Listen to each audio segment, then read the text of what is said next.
ৰাজ্যিক বিজেপিৰ মুখ্য কাৰ্যালয়ৰ খবৰ আপোনালোকক জনাবলৈ বিচাৰিছো। ৰাজ্যিক বিজেপিৰ মুখ্য কাৰ্যালয়টো গণৰাজ্য দিৱস উদযাপন কৰিবলৈ লোৱা হৈছে। ৰাজ্যিক বিজেপিৰ সভাপতি ভৱেশ কলিতা এইদৰে পতাকা উত্তোলন কৰা এই মুহূৰ্তত আপোনালোকক দেখুৱাইছো পোনপটীয়াকৈ।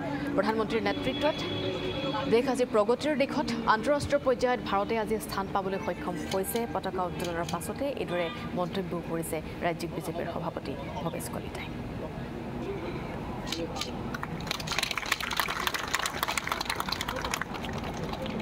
আমি জয় জনগণ अधिनायक जय हे भारत भाग्य विधाता पंजाब सिंध गुजरात मराठा हिमाचल यमुना गंगा उज्जल जलधि तरंगा तव शुभ नामे जागे तव शुभ आशीष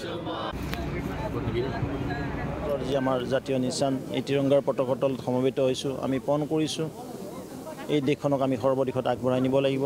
1947 চনৰ 15 আগষ্টত মহামানৱ মহাত্মা গান্ধীৰ নেতৃত্বত যি অহিংসা নীতিৰে এই দেশখনক পৰ্যন্তৰ শিকলি ছিঙি এখন সাৰ্বভৌম ৰাষ্ট্ৰ হিচাপে পাইছিলোঁ। পৰৱৰ্তী সময়ত আজিৰ এই পবিত্ৰ তিথিত 1950 চনৰ 26 জানুৱাৰী তাৰিখে আমাৰ নিজা এখন সংবিধান হ'ল ভীমৰাম আম্বেদকাৰ ডাঙৰীয়াৰ নেতৃত্বত।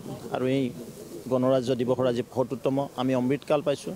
নিশ্চিতভাৱে আজি ভাৰতবৰ্ষৰ নৰেন্দ্ৰ মোদী ডাঙৰীয়াৰ বলিষ্ঠ নেতৃত্বত দুৰন্ত গতিত আগবাঢ়ি গৈছে সৰ্বদিশতে।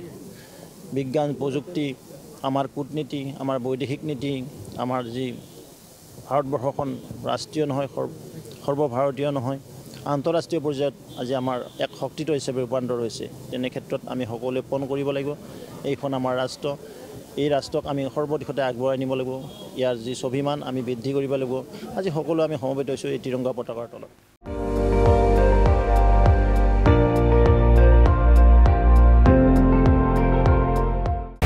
আপুনি চাই আছে ND24 সৰ্বশ্ৰেষ্ঠ নহয় সৰ্বোত্তমৰ দৌৰ।